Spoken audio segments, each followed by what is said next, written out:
Mastery. The Way of Mastery is a channeled work, channeled from, well, they say from Jeshua, but channeled through Jesus. And it is actually 3 books: The Way of the Heart, The Way of Transformation, and The Way of something else. I can't remember right now. Anyway, we're starting with The Way of the Heart.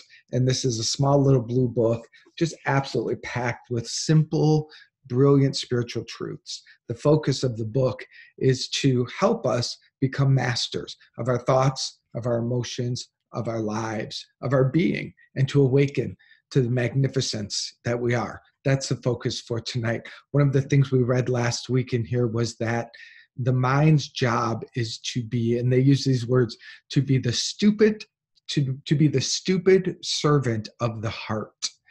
For many of us, the mind is what runs the show. What we think is real, what we think causes us to feel triggered. I mean, the mind runs us around like crazy, out of control children in the backyard after just eating a bunch of sugar.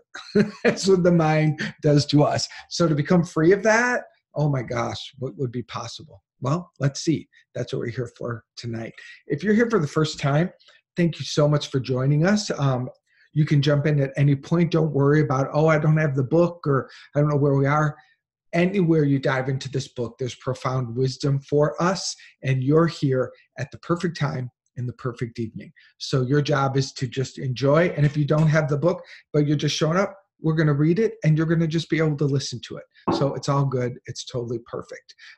If you're on Facebook Live, please, and you're checking us out for the first time, please get on our mailing list. We'd love for you to do that, because we'll just send you once a week update on what the lesson is, and keep you connected with the inspiration. So Ryan, if you could put in the Facebook Live chat the link to how to get on our email list, that would be really awesome. We'd love to grow that list and keep us connected. So please consider being a part of that.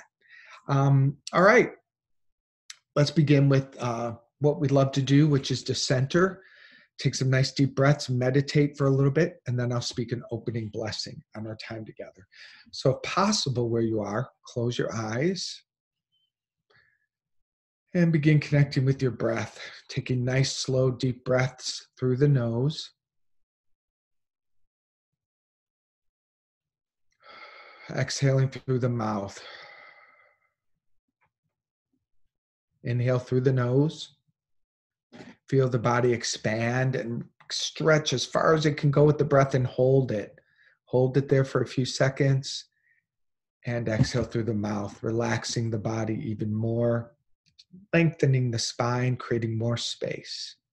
And a third time, breathing in through the nose. Hold it. And exhale.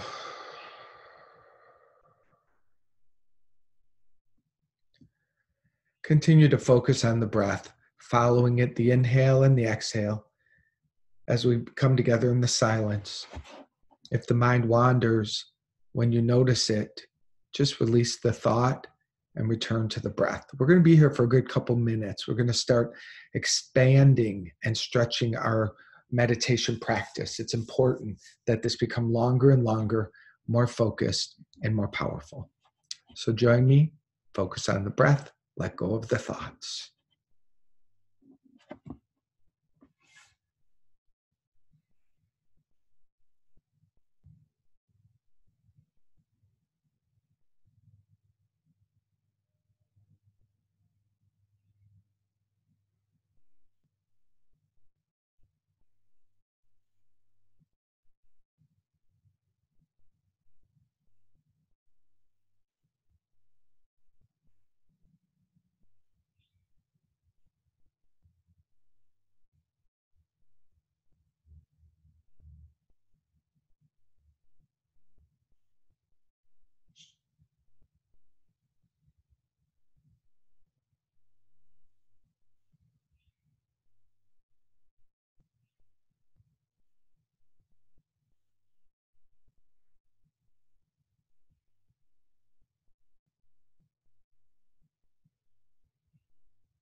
Release the thought. Return to the breath.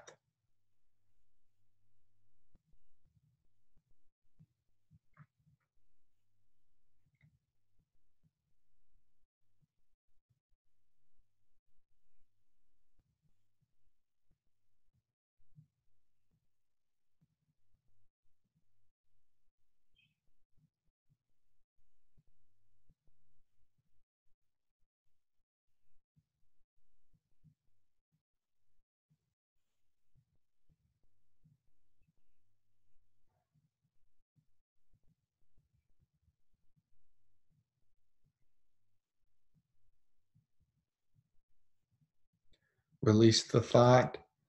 Return to the breath.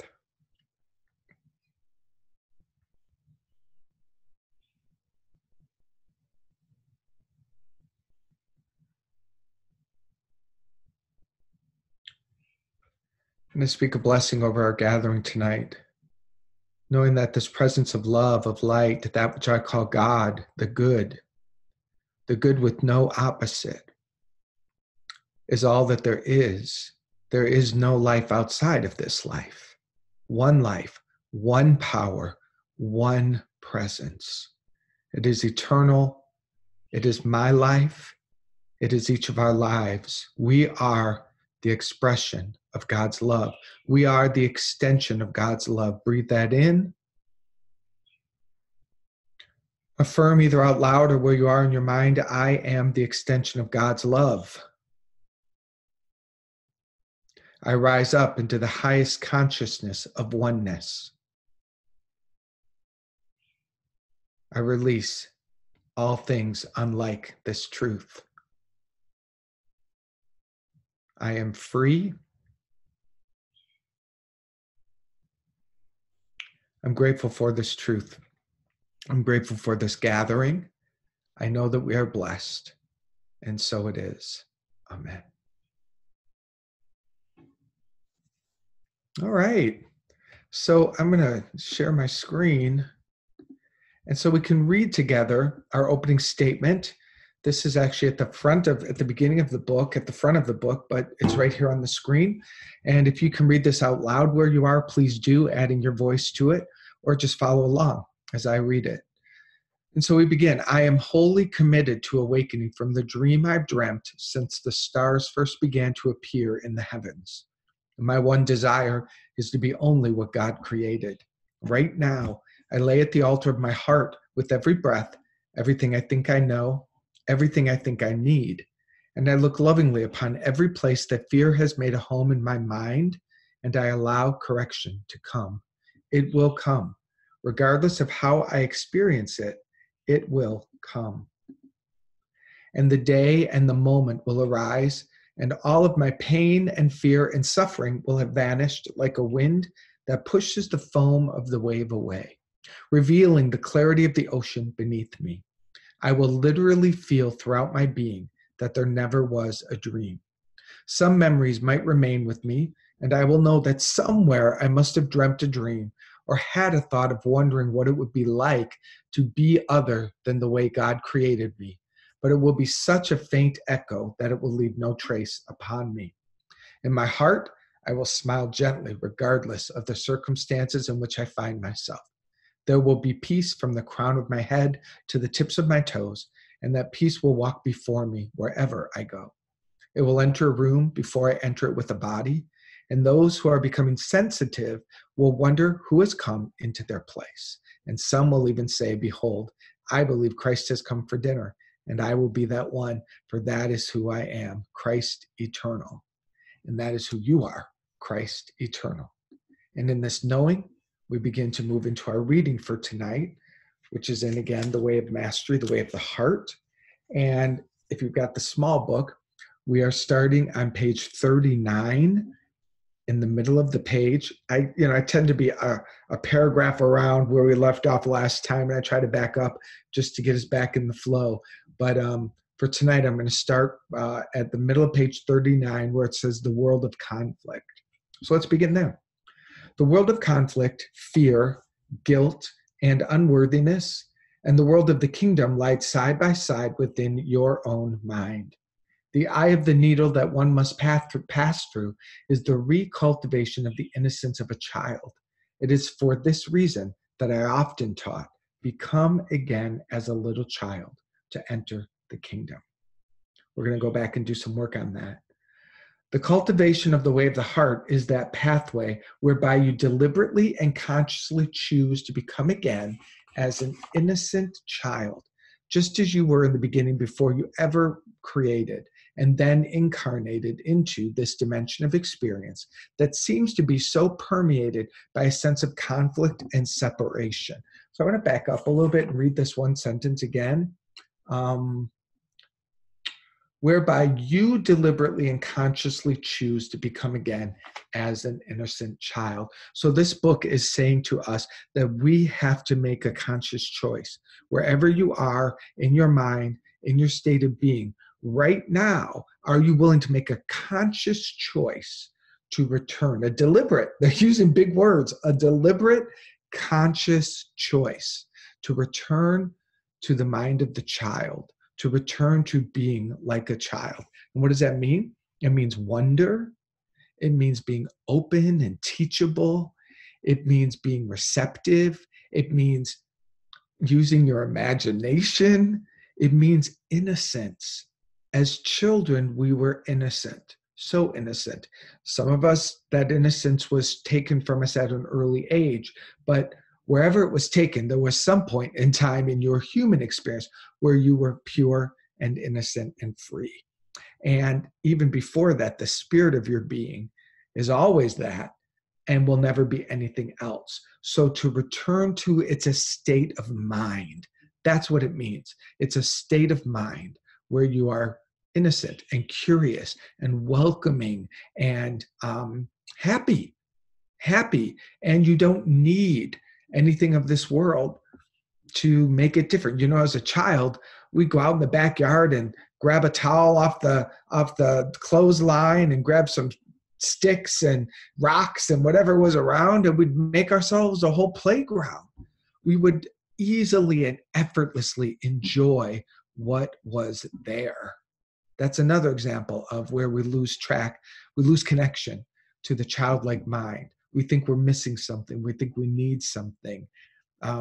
That's the broken mind. So tonight, let's consciously choose, deliberately, consciously choose to have the mind of the child. So going on. I love this next part. What you decree is. I would ask you now to begin to put this into practice. So whenever you happen to be, stop for just a moment and truly become aware of where you are. Where are you? Do that right now. Where are you? Are you not having the experience of seemingly being within a body? Do you not seem to be abiding in a room somewhere? Are you not within an environment in which there are certain weather patterns going on around you? Perhaps there are sounds coming into your ears. Can you truly be aware of where you are now? Can you feel the weight of the body as you stand upon your feet or sit within your chair? Do you notice the tension in the neck? Do you notice the racing of the mind, if that is going on? Can you begin to bring awareness to exactly what is from a place of innocence and non-judgment of a child? You have a saying in your world, it is what it is. This is the beginning of wisdom. You will discover that what is what you have chosen to make of it. Be therefore where you are now and deliberately decide to accept wholly that what you are experiencing in this very moment has no cause whatsoever except your choice to experience it. Rest assured, whatever the mind may try to say, if you did not wholly want to be right where you are, you would not be there. Oh my God, underline that sentence. That is one of the most important sentences. Rest assured, whatever the mind may try to say, if you did not wholly want to be right where you are, you would not be there. If you're in a body in the field of space and time, rest assured you desired it. You chose it, and it is here. Let's stop for a minute because this is, again, man, these are deep teachings, but we've got to really understand this. Everything in your life would not be there if you did not choose it. You are the master of your world. I'm not saying you're doing it consciously, but your whole being, unconsciously, all the patterns of thought, everything within you is always creating, and everything in your world, you is there because you are the one that's drawing it in. You have an abusive sister, brother, parent, spouse, child, you're calling that in and literally creating it. You have the experience of not having enough of something, enough love, enough health, enough resources. You are literally creating that experience. Every single thing, the exact place where you are is exactly what you're creating. Take a breath on that, please, because I know this continues to be challenging for some people, but let's always go to the obvious question. If you're not creating your whole reality here, then who is? Is there someone else in this world that's got you on puppet strings and is making things happen to you? It's absolutely impossible for there to be anybody else that is choosing or causing your reality. They may be in your reality and you may not like them. You may absolutely be disgusted by them and hate them and crave for them to not be in your environment. Nonetheless, there's something in you that is keeping them there. If you get this and remember the words that I just read, a place of innocence and non-judgment.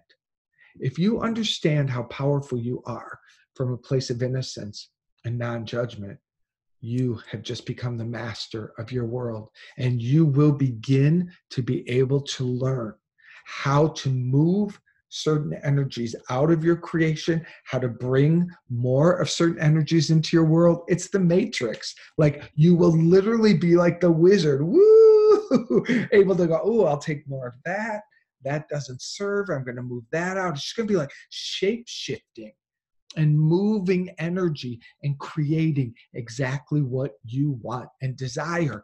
That's mastery. You have absolute power to do that. And don't you dare deny yourself the power of that. You see, here's the challenge. If you won't take responsibility for the crap that you keep creating in your life, if you want to blame someone else for that, then you also can't take responsibility for how powerful you are.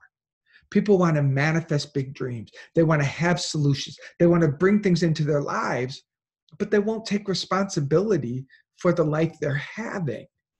So the same way that they think some other power is out there punishing them or victimizing them, that same way they think they don't have the power to create what they want.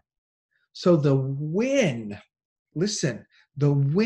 that happens here, when you take responsibility for all of your creation innocently, non-judgment, just own it. This is mine. This is my creation. You now have access to your power and you can create what you want. That is an absolute truth.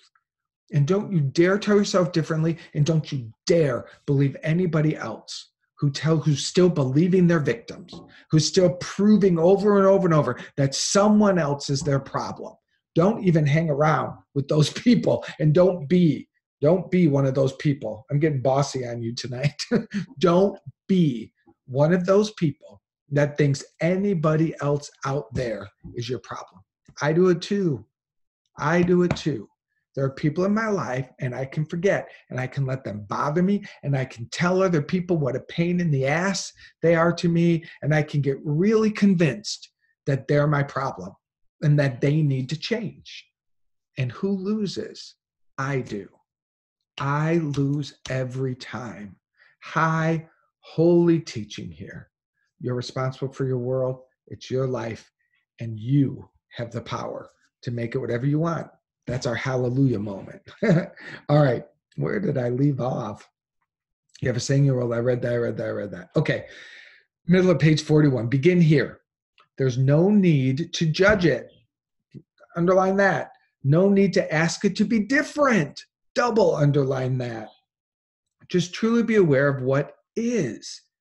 If you're feeling the body sitting in a chair, allow this thought to come into mind. I highlighted this whole thing, by the way. See that pink spot? That's your highlight too. I have literally created this experience. Something within me is so grand, so powerful, so vast, so beyond anything that scientists have ever come up with, that I have literally crystallized into the field of experience an awareness of being a body in space and time. It has come forth from the field of my consciousness, the gift to me of God, who asks only that I learn to create as God creates. Let's read that again. Read it with me if you can. I've literally created this experience. Something within me is so grand, so powerful, so vast, so beyond anything that scientists have ever come up with, that I've literally crystallized into the field of experience an awareness of being a body in space and time. It has come forth from the field of my consciousness, the gift to me of God, who asks only that I learn to create as God creates. Moving on. I've said many times that the Father looks upon you and says, "This is my only creation, and it is very good." For the Father marvels at what you are, knowing perfectly well that what you are emerged from her holy mind. Let's stop there. Just breathe this in. Close your eyes if you can. And imagine God saying this to you, within you, all around you. You are my only creation, and you are very good. Breathe that in.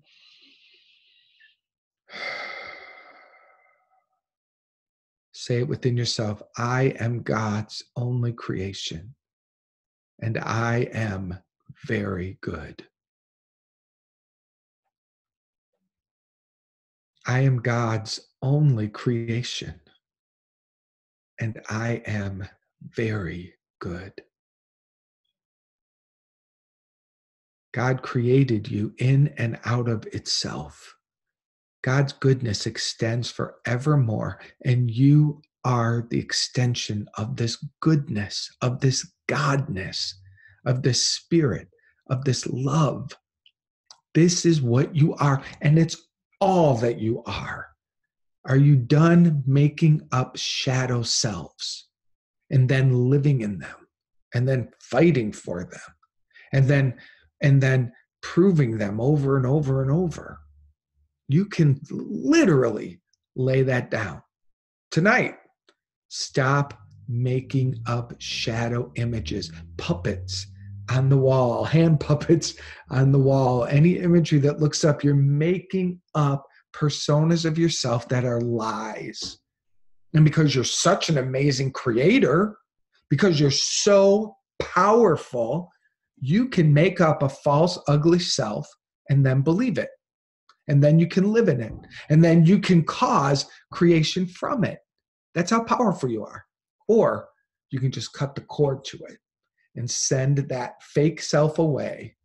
And you can anchor yourself right now in the truth. God created me exactly as I am. And it is very, very, very, very good. Breathe that in. All right. Likewise, look upon your creations and marvel. How is it that you could abide in this time frame on this planet? How could it be that you can place yourself behind the wheel of an automobile and actually get it from point A to point B? That is a mystery and a marvel, and no one knows how it's done, yet it's done. The reason it is done is that all power has been given unto you, and what you decree is. A man or a woman shall decree a thing, and it shall be so. You have decreed this moment. Own it. For by owning it right now, you can begin to sense the incredible and awesome power that flows through you in each moment. It is the power to create. I want to get through this next page. Begin by choosing now to cultivate the practice in this manner. Set the intention so that in each hour of your day for 3 to 5 minutes, you practice bringing this quality of awareness to exactly whatever you're experiencing when the thought arises to do the practice. Where does that thought come from? Imagine you're going through the day and you've been hustling and bustling about. You have gone to your office or your work, you've talked to friends, you've bought groceries, you've done all these things, and suddenly the thought appears, oh, focus on being aware that I am literally the creator of what I experience. Do you think it just happened by accident? No. The thought is penetrating your conscious awareness from the depth of your mind that rests right next to the mind of God. Therefore, the power to generate that very thought is the effect of God's will entering into your field of being, penetrating the veils of distraction and shining forth as the thought. That's right, 5 minutes every hour. Can you feel the awesomeness of that? For you are linked to the mind of God, and God knows how to bring you back to complete freedom, perfect peace, and mastery of this entire realm. So that's as far as we're going to read tonight. But just to recap and summarize this, the invitation, it's a huge invitation, my friends. This is where the real warriors and those who want to become masters and those who are still sticking their toe in and not ready yet, this is where the great divide happens, because the invitation is to every hour, take some time. They say 3 to 5 minutes, but a couple minutes to just become consciously aware of where you are and that you are the creator of the exact experience you're having. If you do that, literally set a timer. I'm going to do it after we get off this gathering. I'm going to grab my phone and I'm going to set a timer every hour on the hour to go off. And when that goes off, I'm going to pause, even just for a few moments. I'm going to recognize I am the creator of my universe. Everything here is my creation. I'm exactly where I created myself to be. And I'm going to own it, and I'm going to not judge it. I'm going to really come to it from innocence. This is mind training. This is where we really do. A lot of people are super interested in awakening. They're interested in spirituality. I see it all the time, especially at New Thought places like Unity and Science of Mind and different New Thought centers. People have spent years learning the language, and their hearts are beautiful. There's a lot of love where they are, but they're still playing the victim game. They have not become masters of their creation. So they continue to be diluted vibrations, conflicting vibrations, speaking out of both sides of their mouths, unable to experience true happiness and peace. Not because anything's happening to them, not because of anything in this world, and not because of anything they have or don't have, but because they won't do the practice. They won't begin disciplining themselves to train the mind to follow where you direct it to go. This is the game we're playing. And I feel like tonight is a turning corner for us, especially those of you who've been with me from the beginning. We're going to deepen and deepen in this practice. But here's the deal. Stick with it. Even if you show up every Wednesday night, by the end of the year, you will be different. You will be different. This is like going to the yoga mat, but we're doing it together, and it's in our minds and in our hearts and with this amazing guide. So that completes our time together for Facebook Live. If you're on Facebook Live, thank you so much for joining us. We are now going to move into the second half of tonight, which happens in what's called the Zoom room. I call it the after party. And it's where we hang out and we do more practice and we share our thoughts about what we've read and share ideas. And I'd love for you to join us in the Zoom room. If you're willing and want to spend the full hour with us, the way to do that is to get on the email list or just type into the chat box on Facebook, "Hey, Ryan, tell me how to get into the Zoom room." And we'll capture your name and we'll figure out how to do that. Ryan's going to be like, "Don't do that." Anyway, thanks for joining Facebook Live. Share this with your friends and family. Let's grow this message of love and empowerment, and we'll see you next week.